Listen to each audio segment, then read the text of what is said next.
네, 4년 전 정부 청사 방화라는 초유의 사건이 일어났죠.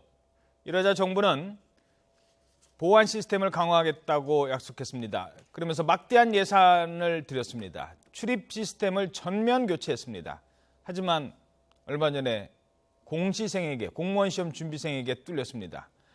자, 허무한 일이 계속 벌어지고 있습니다. 자, 이번에는 그래서 생체 인식 시스템 도입을 추진한답니다. 지문 찍고 들어가고.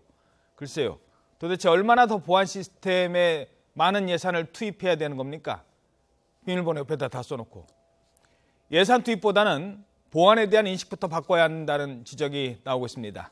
다양한 사회 이슈 짚어봅니다. 최단비 변호사입니다. 안녕하십니까? 안녕하세요. 예. 앞서 좀 저희 취재 기자도 좀 살펴봤습니다만 변호사님께서 보시기에 이번 그 보안 시스템이 뚫린 사건의 가장 큰 문제점은 어디에 있다고 보십니까? 앞에서 지적하신 것처럼 인식의 부재라고 볼 수가 있겠습니다. 이번 같은 경우에도 사실은 문제가 지적된 다음에 예.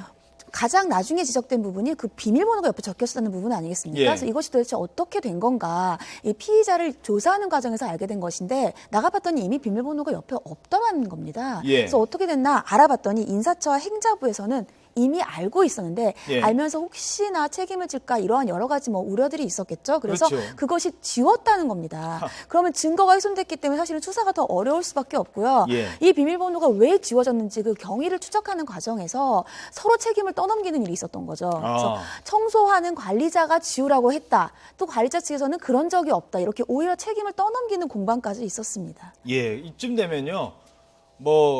자기가 의도했던 의도하지 않았던 다 조력자가 되는 거예요. 비밀번호 적어주고 암호 걸으라고 했는데 암호 안 걸고 다 그냥 이 공시생이 쉽게 들어갈 수 있게 해줬다는 거죠. 그리고 지금 말씀하신 비밀번호 유출.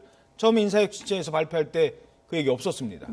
알면서도 쉬쉬했다는 의혹도 나오고 있는 거 아니겠습니까? 그렇죠. 사실은 이 비밀번호 같은 경우 아니면 보안 유지 같은 경우가 계속해서 주지를 시키고 있습니다만 설마 이런 얘기 때문에 굉장히 좀 쉽게 생각하는 부분들이 있습니다. 하지만 결국 문제가 생기면 이렇게 크게 문제가 발생할 수 있는 거고 지적하신 바처럼 설령 처음에 예방을 못했다 그러더라도 아는 순간에는 더 이상 확산되지 못하도록 그것을 조치를 취했어야 되는데 오히려 그 부분을 조치를 취하지 않고 책임을 조금 더 전가하거나 면하기 위해서 오히려 실질적으로는 조력자가 된 셈이 된 거죠. 예. 자, 실제 그런 일이 발생했을 때 그러면 더 막아야 된다라는 취지 말씀하셨는데 비밀번호 지웠다고 했잖아요. 안 지운 것도 있대요. 그게 무슨 말씀이냐면 그 문제가 된 건 거기는 지웠습니다. 괜히 비밀번호 써 있는 거 알려질까 봐. 저희 취재 기자가 옆방 갔답니다. 다른 지역. 다른 데 갔더니 거기는 지금도 써 있더랍니다.